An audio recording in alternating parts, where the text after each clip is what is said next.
Hello dear learners, कैसे हैं आप सभी। उम्मीद करता हूँ आप सभी अच्छे होंगे। तो आज हम शुरुआत करेंगे with our topic marketing mix price. तो जैसे कि हमने देखा कि मार्केटिंग मिक्स क्या होता है, 4 पीस का समूह होता है। Product, price, place, promotion. Product के बारे में हम अपने प्रीवियस वीडियो में देख चुके हैं और आज हम पढ़ेंगे और जानेंगे प्राइस के बारे में। तो basically marketing mix as a price, setting the right price for success. Market में अपने प्रोडक्ट का सही प्राइस करना एंड सही तरीके से उसकी प्राइसिंग स्ट्रेटेजी को चुनना, ये बहुत ही ज्यादा एसेंशियल होता है। क्योंकि मार्केट में आपका जो प्रोडक्ट है वो अपनी क्वालिटी, क्वांटिटी, ये सारी चीजों से तो जाना ही जाता है, लेकिन प्राइसिंग जो फैक्टर होता है उसी के बेसिस पे डिसाइड होता है कि भाई मार्केट में आपका प्रोडक्ट कॉम्पिटेटिव वे पर कितना स्ट्रांग है एंड बेसिकली लोगों की नीड्स एंड वांट्स को एक पर्टिकुलर प्राइस पे कितना रिजॉल्व कर रहा है, कितना सेटिस्फाई कर रहा है। तो यहाँ पर हम देखेंगे introduction to price. Price, the amount of money a customer must pay to acquire a product और service is known as price. तो प्राइस बेसिकली क्या है कि वो एक अमाउंट, सम ऑफ मनी है जो कस्टमर्स पे करते हैं किसको, गुड्स प्रोवाइडर या सर्विस प्रोवाइडर को, जिसके बेसिस से वो गुड्स या सर्विसेज को खरीद पाते हैं एंड फिर अपनी इमर्जिंग नीड्स एंड वांट्स को उसके थ्रू सेटिस्फाई कर पाते हैं। It affects demand, sales and profitability. अब प्राइसिंग स्ट्रेटेजी जो है, प्राइस जो है वो अफेक्ट करता है किसे, डिमांड को, सेल्स को and profitability of the product को। अ की competitive tool in the marketing mix. अब प्राइसिंग एक ऐसा टूल है, एक ऐसा फैक्टर है, एक ऐसा सेगमेंट है जो बेसिकली बहुत ज्यादा कंट्रीब्यूट करता है किसे, मार्केटिंग मिक्स को।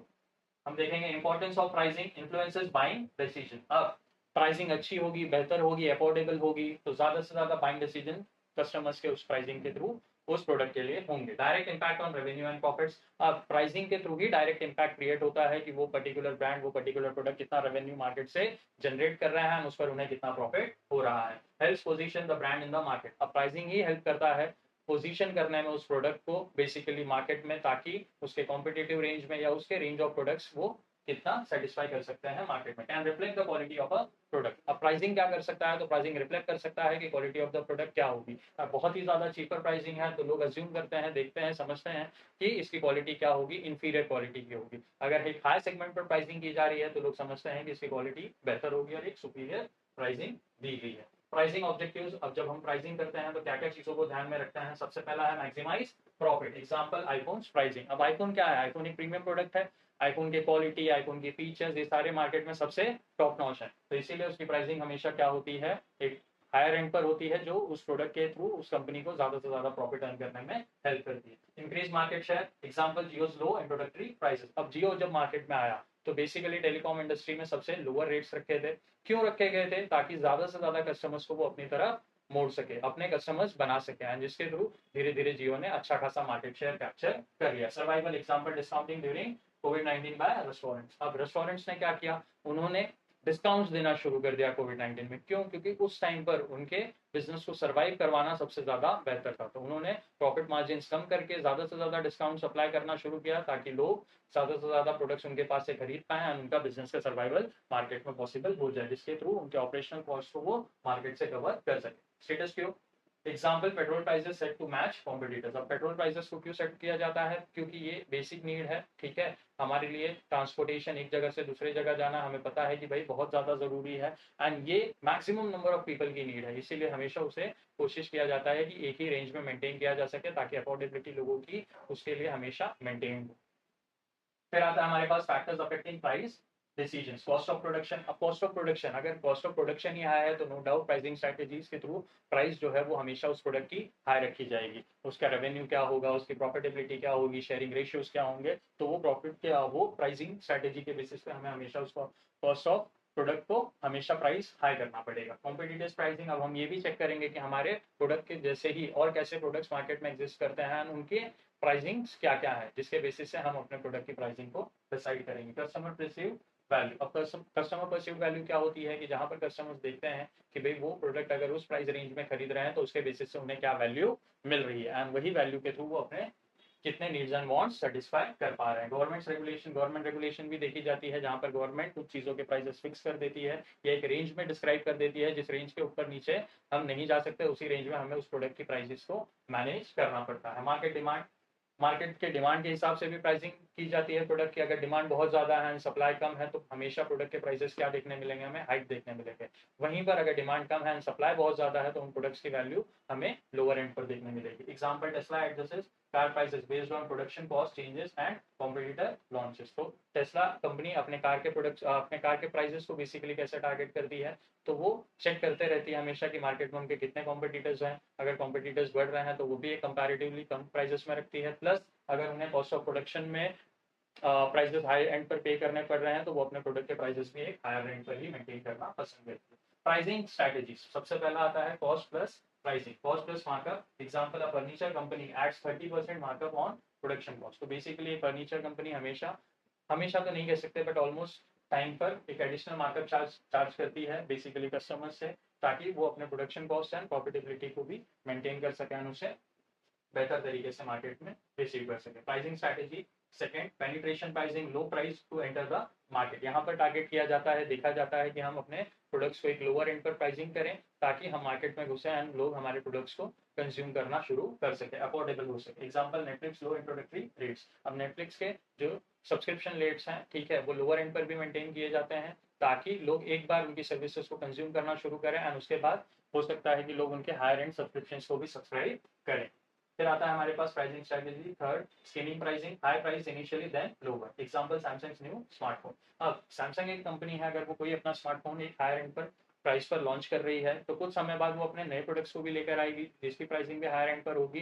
तो जो एग्जिस्टिंग प्रोडक्ट्स हैं उनके प्राइसेस को वो लोअर डाउन करेगी ताकि जो लोग उस प्रोडक्ट को उस प्राइस पर नहीं खरीद पाए थे वो उनके यूनिट्स को अब एक लोअर एंड पर खरीद पाए एंड जिनके पास प्रीमियम प्राइसिंग के ऑप्शंस हैं जो अफोर्ड कर सकते हैं वो बेसिकली उनके नए अपग्रेडेड फोन्स को खरीदें। फिर आता है हमारे पास pricing strategy fourth, competitive pricing, pricing similar to competitors. अब यहाँ पर देखा जाता है कि जिस भी सेगमेंट में कंपटीशन बहुत ज़्यादा होता है तो वहाँ पर प्राइसिंग भी प्रोडक्ट्स की उनके कॉम्पिटिटर्स के हिसाब से ही की जाती है। इसके सबसे बेस्ट एग्जांपल्स और वेफर्स। हमें देखने मिलेगा कि वेफर्स की जो पैकेजिंग होती है, जो प्राइसिंग होती है, वो 5 रुपये, 10 रुपये, 20 रुपये के हिसाब से ही अलग अलग सेगमेंट्स में होती है। कोई भी वेफर कंपनी बेसिकली अपने प्रोडक्ट के प्राइसेस ना 6 रुपये, ना 7 रुपये, ना 4 रुपये ऐसे नहीं मेंटेन करते, वो कंपटीशन के हिसाब से ही मिनिमलिस्टिक करके एक सेम लेवल पर अपनी प्राइसेस मेंटेन करते हैं। Example, Pepsi versus Coca Cola. हमें देखने मिलेगा कि पेप्सी के यूनिट्स एंड कोका कोला के यूनिट्स इक्वली प्राइस्ड होते हैं, ठीक है। वो कस्टमर के प्रेफरेंसेस पर डिपेंड करता है कि वो कौन से प्रोडक्ट को यूज और कंज्यूम करते हैं। Pricing strategy third, psychological pricing, setting prices like 99 instead of 100। Example, big बाजार सेल्स। यहाँ पर हम क्या कर रहे हैं, यहाँ पर हम लोगों की साइकोलॉजी से खेल रहे हैं, जहाँ पर हमें 100 रुपीज़ सुनकर वो चीज़ें महंगी महसूस होती हैं एंड अगर उसी प्रोडक्ट को हम 99 कर देते हैं तो हमें ये सेटिस्फेक्शन मिलता है कि ये प्रोडक्ट क्या है, 2 डिजिट्स में मिल रहा है, तो ये बेसिकली हमारे लिए ज़्यादा अफोर्डेबल हो जाएगा एंड चीपर एंड पे हम उस प्रोडक्ट को खरीद रहे हैं। फिर आता है हमारे पास रियल वर्ल्ड एग्जांपल्स, जहां पर एप्पल कंपनी ली गई है premium pricing based on brand value and innovation. अब एप्पल के जितने भी प्रोडक्ट्स हम देखेंगे, आईफोन है, आईपैड है, आईपॉड्स हैं, तो ये बेसिकली प्रीमियम लेवल पर होते हैं। क्यों? क्योंकि ये माना जाता है कि एप्पल हमेशा एक क्वालिटी वाइज प्रोडक्ट बेहतर देती है। एक ग्लोबल लेवल पर एप्पल की क्वालिटी टॉप नॉच है एंड हमेशा वो अपनी क्रिएटिविटी एंड इनोवेशन पर फोकस करती है, जिसके थ्रू वो हमेशा मार्केट में डिस्टिंक्टिव फीचर्स वाले प्रोडक्ट्स ही लॉन्च करती है। Demand everyday low pricing to attract cost conscious consumers. अब डिमांड पे हम देखेंगे तो यहाँ पर हर एक प्रोडक्ट पर मोस्टली हमें क्या मिलता है, डिस्काउंट्स मिलता है, जिसके थ्रू ज़्यादा से ज़्यादा कस्टमर्स कंज्यूमर्स उनके पास जाते हैं, प्रोडक्ट्स को परचेज करते हैं एंड अपने लिए एक वैल्यू एडेड बेनिफिट अर्न करते हैं। Ola Uber dynamic pricing based on demand and supply. अब ओला उबर पे भी हम देखते हैं कि प्राइसेस जो है वो फ्लक्चुएट करती हैं हमारी राइड्स के लिए। ये डिपेंड करता है डिमांड एंड सप्लाई के ऊपर। अगर डिमांड किसी जगह पर बहुत ज़्यादा जाने की है एंड सप्लाई ऑफ उबर या ओला कम है तो वहाँ पर प्राइसिंग हाई हो जाती है एंड अगर डिमांड कम है एंड सप्लाई बहुत ज़्यादा है, वहाँ पर राइडर्स काफ़ी ज़्यादा अवेलेबल है, तो वहाँ पर प्राइसिंग जो है वो लोअर रेंज पर कर दी जाती है।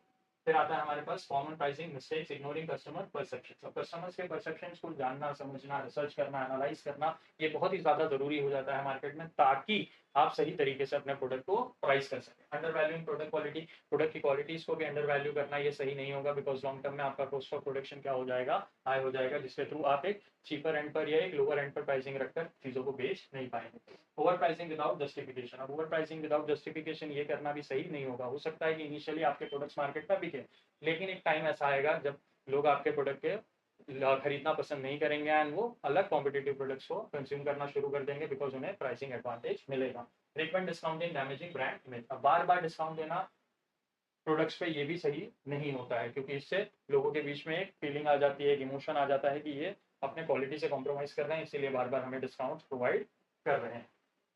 फिर आता है conclusion, price is more than just numbers, it is about value. अब प्राइस नंबर्स तो हैं, बट उससे भी कई गुना ज़्यादा वो दिखाते हैं कि हमें वो उस प्राइस में कितनी वैल्यू प्रोवाइड कर रहे हैं, जिसके थ्रू हम अपनी इमर्जिंग नीड्स एंड वांट्स को कैसे सेटिस्फाई कर सकते हैं। Right pricing strategy is equal to balance between customers expectations and business goals. अब राइट प्राइसिंग स्ट्रेटजी क्या होगी कि वो बैलेंस किया जाएगा, जहां पर कस्टमर के एक्सपेक्टेशंस और बिजनेस के गोल्स हैं, ये दोनों को हम कैसे मीटअप कर पा रहे हैं, इन दोनों को एक इक्विलिब्रियम में कैसे लेकर चल पा रहे हैं। A smart price strategy strengthens the entire marketing mix. अगर एक स्मार्ट प्राइसिंग स्ट्रेटजी है हमारे पास, तो ये कंप्लीट मार्केटिंग मिक्स को क्या करती है, हैंडल करती है, इसी के बेसिस से हम अपने प्रोडक्ट को सही तरीके से सही प्राइस पर मार्केट में सेल आउट कर पाते हैं। तो this was all about marketing mix, price and इसी के साथ हमने अपना सेकंड टॉपिक भी मार्केटिंग मिक्स का कंप्लीट किया। अगर आपके कोई भी कंसर्न्स, क्वेरीज या डाउट्स हैं तो आप कमेंट सेक्शन में मेंशन कर सकते हैं। हम जल्द से जल्द आप तक रीच करने की कोशिश करेंगे और आपके डाउट्स को सॉल्व करेंगे। अगर आपकी लर्निंग जर्नी को और ज़्यादा स्मूथर वे पर और ज़्यादा ईजियर वे पर लेकर चलना है तो आप हमारे चैनल को सब्सक्राइब कर सकते हैं एंड इसी के साथ साथ हम ये कंटिन्यू करेंगे। टिल देन थैंक यू, अपना ख्याल रखें, अपनी फैमिली का भी ख्याल रखें। Have a nice day.